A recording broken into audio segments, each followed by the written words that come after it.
वो अपना रूप जो है बदल दे रहा है। शुरू में हो रहा है तो वो वॉवेल है, और उसके बाद हो रहा है तो वो कॉन्सोनेंट है। जैसे एक वर्ड है हमारे पास play,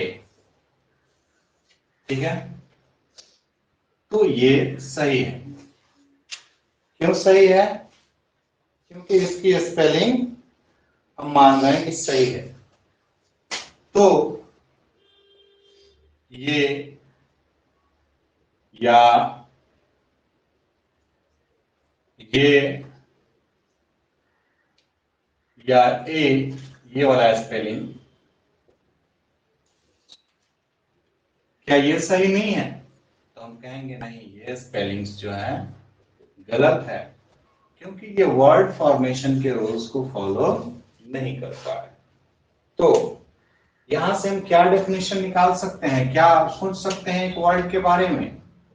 a group of letters, a group of letters, letters का एक ग्रुप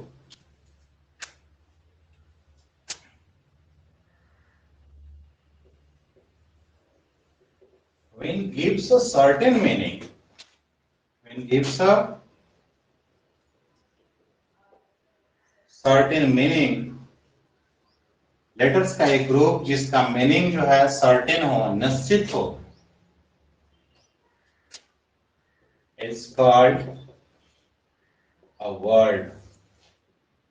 कह सकते हैं कि लेटर्स के समूह, लेटर्स का एक समूह जिसका कोई निश्चित अर्थ, निश्चित अर्थ निकलता हो, वर्ड कहलाता है, वर्ड कहलाता है।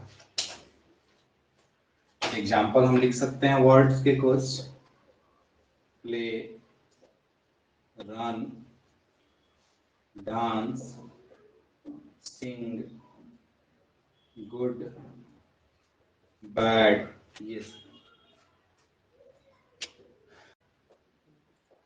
वाक्यांश, वाक्य का एक हिस्सा, वाक्य का एक छोटा सा हिस्सा कह सकते हैं। A group of letters, a group of words कहिए, लेटर्स कहना गलत था। A group of words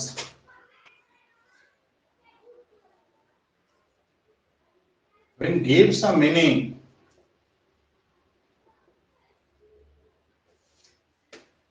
words का ग्रुप जब एक मीनिंग देता है,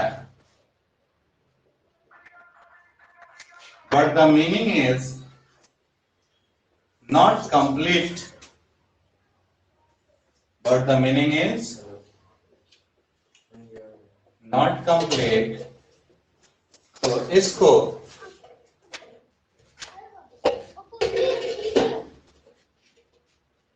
एक वर्ड के नाम से जानते हैं।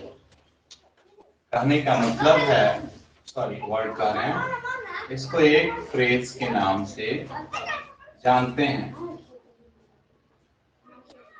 शब्दों का एक ऐसा समूह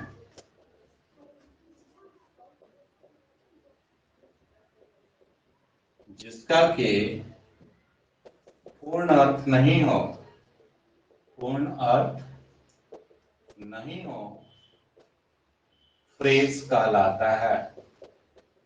कोई ना कोई अर्थ निकलेगा, लेकिन पूरा अर्थ नहीं निकलेगा। जैसे देखिए, इन दी रोम, वाट, वेयर, वेन, विच, होम, कुछ नहीं पता चल रहा, सीधे पता चल रहा है रूम के अंदर। एट द मार्केट, मार्केट में, बाजार में, ये नहीं पता चल रहा क्या कर रहा, क्यों कर रहा, किस लिए कर रहा, क्या बाजार जाने के पीछे का कारण क्या है, कुछ भी। इन द गार्डन, बगीचे में। At the railway station, at the railway station, ये सब। फ्रेज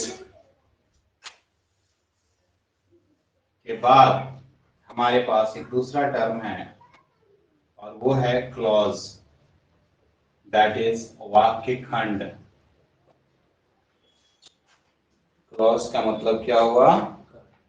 वाक्य खंड। हाँ, एक चीज आगे जाकर के हम लोग इस फ्रेज को एज अ लेसन पढ़ेंगे, एक चैप्टर के रूप में पढ़ेंगे। यहाँ हम लोग केवल इसका बेसिक डेफिनेशन देख रहे हैं, फिर क्लॉज को भी हम एक चैप्टर के रूप में आगे जाकर के पढ़ेंगे। ठीक, कह सकते हैं a clause is a part of sentence। एक क्लॉज एक सेंटेंस का एक हिस्सा होता है that has its own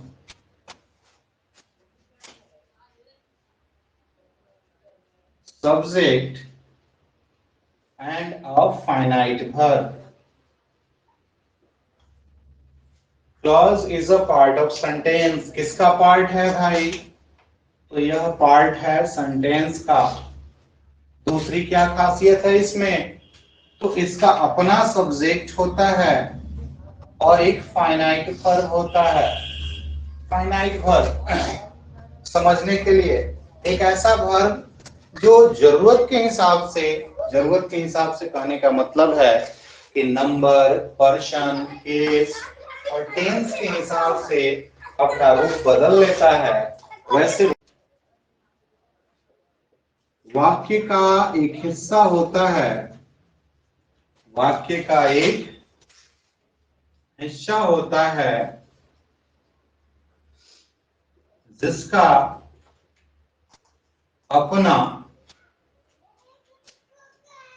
subject और फाइनाइट वर्ब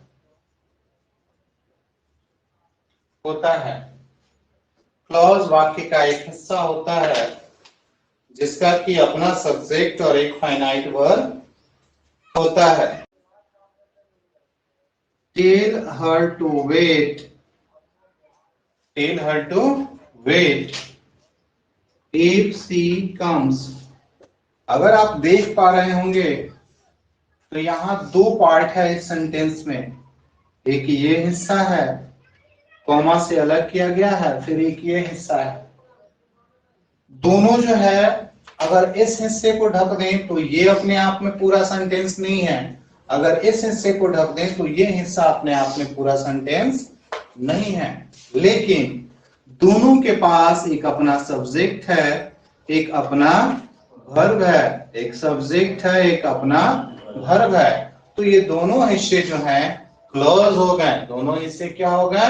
क्लॉज हो गए, जो मिलकर के एक सेंटेंस का निर्माण कर रहे हैं। तो यहां से जिस चीज को हम लोग समझ पा रहे हैं, इसको समझने के बाद कि हर सेंटेंस जो होता है उसमें एक क्लॉज होता है, लेकिन हर क्लॉज में एक सेंटेंस नहीं होता। Every sentence has a clause but every clause doesn't have